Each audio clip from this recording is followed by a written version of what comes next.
முருகனை கும்பிட மறுத்த அறநிலையத்துறை அமைச்சர். திருச்செந்தூரில் முகமூடியுடன் அறநிலையத்துறை அமைச்சர் சென்றார். அங்கு 4000 லஞ்சம் கொடுத்தார். லஞ்சம் வாங்கியது அர்ச்சகர் ஐயப்பன்.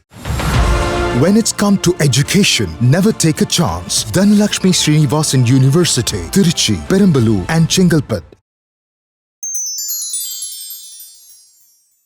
அமைச்சருடன் சேர்ந்து 4 பேர் சென்றுள்ளனர். தலா 1000 ரூபாய் வீதம் நால்வருக்கும் 4000 தந்தால் உடனடியாக சுவாமி தரிசனம் செய்யலாம் என்றார் அர்ச்சகர்.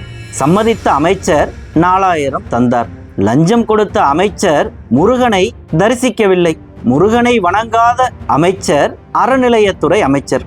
அதிகாரிகளுக்கு இறை நம்பிக்கை வேண்டும் என்கிற சுற்றறிக்கையும் அரசு உத்தரவும் சட்ட திருத்தமும் வந்தன. இவையெல்லாம் அமைச்சருக்கு பொருந்தாதா? தமிழ் கடவுளை வணங்காமல் அவமதித்து திரும்பிய அமைச்சர் ரமேஷ் மீது என்ன நடவடிக்கை?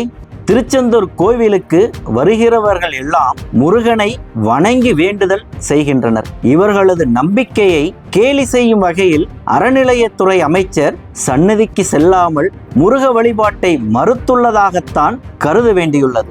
இவரது ஆழ்ந்த வைணவ சம்பிரதாய நம்பிக்கை சிவமுருக வழிபாட்டை ஏளனமாக கருதுகிறது.